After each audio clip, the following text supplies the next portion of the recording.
नमस्कार, grand news की खबरों में आपका स्वागत है। मैं हूं रंजना। चलिए खबरों की शुरुआत करते हैं दुर्ग जिले से, जहां बीजेपी मिशन 2023 के लिए अब 10 महीने के चुनावी कैलेंडर के साथ काम करेगी। नवंबर 2023 में चुनाव होने वाले हैं, जिसके लिए सितंबर 2023 तक क्या क्या रणनीति अपनानी है, इसके लिए चुनावी कैलेंडर की तैयारी की जा रही है। प्रदेश भाजपा प्रभारी ओम माथुर ने भाजपा के पदाधिकारियों को चुनावी कैलेंडर बनाने को कहा। चुनावी कैलेंडर की जिम्मेदारी भाजपा जिला अध्यक्ष को सौंपी गई है। जिला अध्यक्ष ब्रिजेश बिजपुरिया ने कहा कि जिले में संगठन को मजबूत और एक्टिव किया जा रहा है और वहीं 10 मंडलों की बैठक ली गई। पार्टी के द्वारा 2 बड़े कार्यक्रम का आयोजन, जिसे उन कार्यक्रमों से राज्य सरकार को झटका लगा है कि अगले महीने पहला आंदोलन प्रधानमंत्री आवास योजना को लेकर होगा कि केंद्र से आया पैसा कहां अटका हुआ है। की तैयारी ये है कि पहले तो संगठन को मजबूत करने वाली बात है, संगठन को एक्टिव करने वाली बात है। तो उसके लिए अपन ने 10 मंडलों की बैठकें ली हैं और पार्टी के द्वारा जो 2 कार्यक्रम आए प्रदेश स्तर पर युवा मोर्चा का, जिसके माध्यम से प्रोफेसर बघेल को एक बड़ा झटका लगा है, और दूसरा कार्यक्रम जो भी हुंकार रैली हुई जिसमें मातृशक्ति करीब 50,000 की संख्या में उपस्थित थी, वो भूपेश बघेल को एक दूसरा झटका लगा हुआ है। इसके अलावा भूपेश बघेल के जो मंत्री हैं, जो विधायक हैं, उन लोगों के द्वारा जो लगातार भ्रष्टाचार किया जा रहा है, भ्रष्ट आचरण का परिचय जनता के बीच में दे रहे हैं। आज हर चीज के लिए जनता को पैसा लग रहा है। नगर निगम का मामला हो, चाहे नगर पालिका का मामला हो, चाहे स्टेट गवर्नमेंट का मामला हो, शिक्षा विभाग का हो, PWD का हो, हर जगह बिना पैसे के काम नहीं चल रहा है। तो आज भारतीय जनता पार्टी का जो काम है, भारतीय जनता पार्टी का हर कार्यकर्ता इस बात को उजागर कर रहा है, जनता से मिल रहा है, जनता की समस्याओं से रूबरू हो रहा है और उनको दूर करने का प्रयास कर रहा है। आज हमारे द्वारा जो केंद्र में हमारी सरकार बैठी है, लोकप्रिय प्रधानमंत्री जी बैठे हुए हैं, उनके माध्यम से जनता के हित में जो काम किए जा रहे हैं, उनका भी हम प्रचार प्रसार कर रहे हैं। आज चाहे योजना हो, जन धन योजना हो और PM आवास योजना हो। PM आवास योजना में 8 लाख आवास अभी यहाँ बन जाने चाहिए थे, लेकिन भूपेश बघेल की गलत नीति की वजह से वो पैसा अटका पड़ा हुआ है। कुछ पैसा आके भी यहाँ पड़ा हुआ है, लेकिन भूपेश बघेल उस काम को आगे नहीं बढ़ा रहा है। और इस संबंध में उन्हीं के एक मंत्री श्री सिंह जी ने ये बात कही है कि 8 लाख आवास यहाँ बन नहीं पा रहे हैं। इससे मुझे बड़ा दुख है।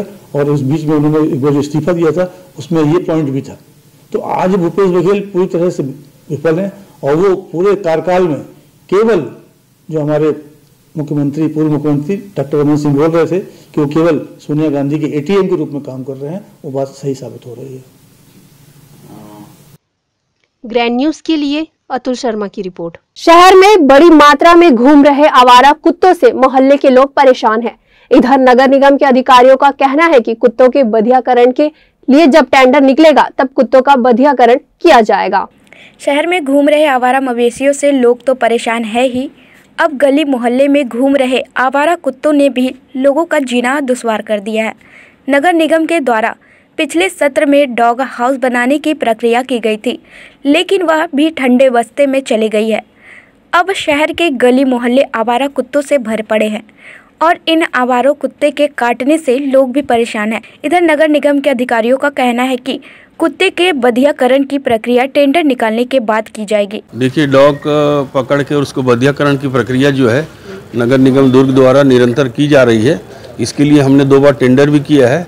फर्स्ट जो टेंडर हुआ था उसमें हमने 3000 कुत्तों का बधियाकरण भी किया है और उनको वहाँ पे जहाँ से उठाए थे वहाँ छोड़ना है। पशु क्रूरता अधिनियम ये कहता है कि कुत्तों को जहाँ से पकड़ते हैं, पकड़ने के बाद उनका बधियाकरण और उसका उपचार करके 7 दिवस बाद उसको उसी स्थान पर छोड़ना है। तो ये प्रक्रिया हमने पहले कर चुके हैं। अभी हमने एक टेंडर और निकाला है, तो वो टेंडर अभी म्यूचुअल होने में टाइम है। जैसे ही वो टेंडर वो हो जाएगा, अभी उसमें कम से कम और 15 दिन का समय लगेगा। तो और जैसे ही हमारा टेंडर फुलफिल होने के बाद, उसको कार्यदेश एजेंसी को जारी होने के बाद फिर से हम कुत्ता बधियाकरण की कार्रवाई चालू करेंगे। ग्रैंड न्यूज के लिए दुर्ग से वीना दुबे की रिपोर्ट। जिले में लगातार अवैध कब्जे के मामले बढ़ते ही जा रहे हैं। ऐसे ही एक मामला जुनवानी क्षेत्र में देखने को मिला।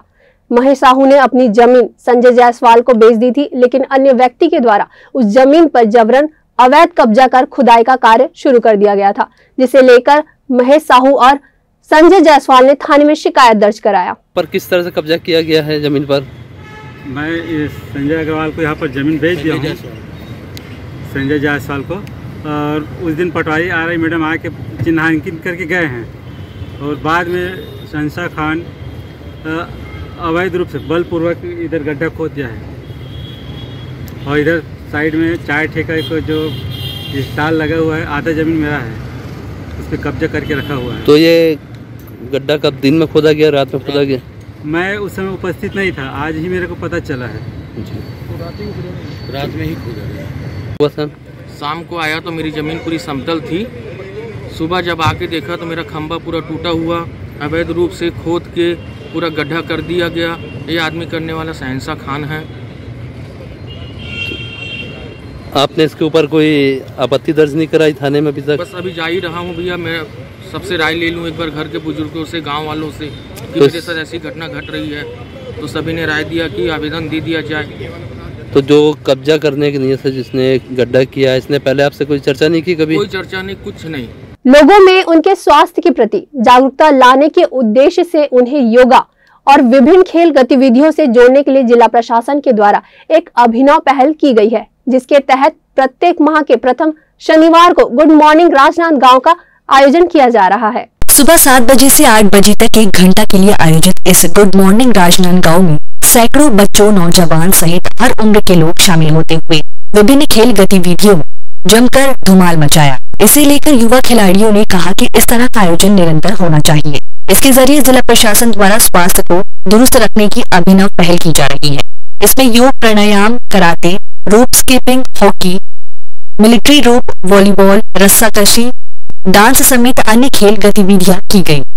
जिला प्रशासन एवं खेल युवा कल्याण विभाग के इस आयोजन को लेकर लोगों में गजब का उत्साह नजर आया। सभी को पता है हेल्थ ही सब कुछ है, संपत्ति है, सबसे मूल्यवान है। उसी को एक मैसेज देने के लिए हम लोग महीने के पहला शनिवार को प्रयास करते हैं कि लोगों को एक मैसेज दे सकें।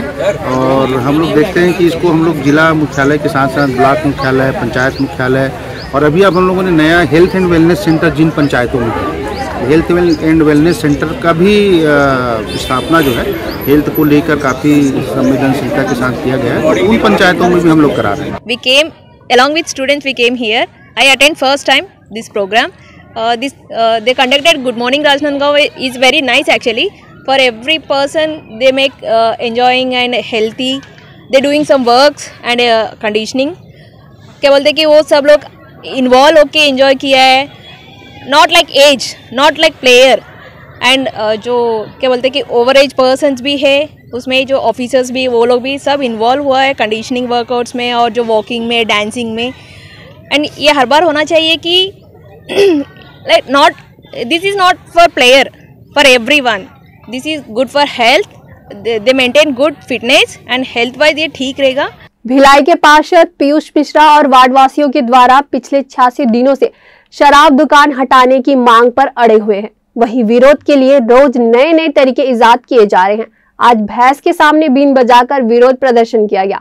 साथ ही छावनी थाना तक भैंस के साथ पैदल चलकर ज्ञापन सौंपा गया। दुर्ग जिले के नंदिनी रोड में सरकारी शराब दुकान को हटाने के लेकर लंबे समय से धरना प्रदर्शन और आंदोलन चल रहा है, जिसमें पार्षद सहित मोहल्ले के लोगों ने धरना स्थल पर जमकर आवाज बुलंद की। विरोध प्रदर्शन कड़ी में आज प्रदर्शनकारियों ने धरना स्थल पर आज अनोखे ढंग से और व्यंग्यात्मक ढंग से अपनी बात प्रशासन और सरकार तक पहुंचाई। आपको बता दें कि करीब 86 दिन से भाजपा पार्षद पीयूष मिश्रा के मार्गदर्शन में मोहल्ले की महिलाएं शराब दुकान के विरोध में प्रदर्शन कर रही है, जहां हर रोज अलग अलग ढंग से प्रदर्शनकारी अपनी आवाज प्रशासन और सरकार तक पहुंचा रहे हैं। इसी कड़ी में आज धरना स्थान पर भैंस के सामने बीन बजाकर विरोध किया गया। लगाया गया भैंस के सर पर मुकुट लगाकर विरोध किया गया।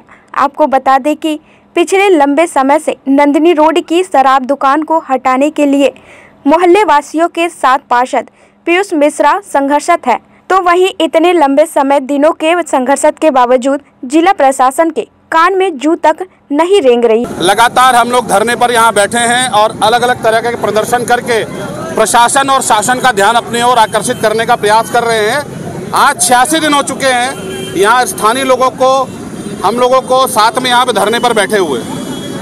राजनीतिक दबाव के कारण और सत्ता के मदहोश पूरे कुर्सी पार में इन्हीं दुकानों से अवैध रूप से शराब भी जा रही है। और भिलाई की केवल एक शराब दुकान नहीं है जो उनके द्वारा संचालित है। पूरे भिलाई के वातावरण को खराब करने में इस भिलाई को एजुकेशन हब के नाम पे जाना जाता था।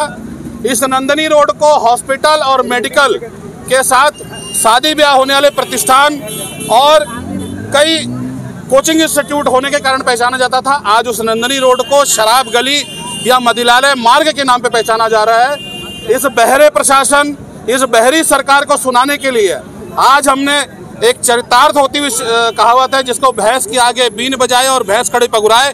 इस कहावत को चरितार्थ करते हुए हम भैंस को लेकर के उसके आगे बीन बजाते हुए प्रदर्शन कर रहे हैं कि बहरी सरकार को कोई फर्क नहीं पड़ता, चाहे कोई कितना भी हल्ला करे, चाहे कितना भी चिल्लाए।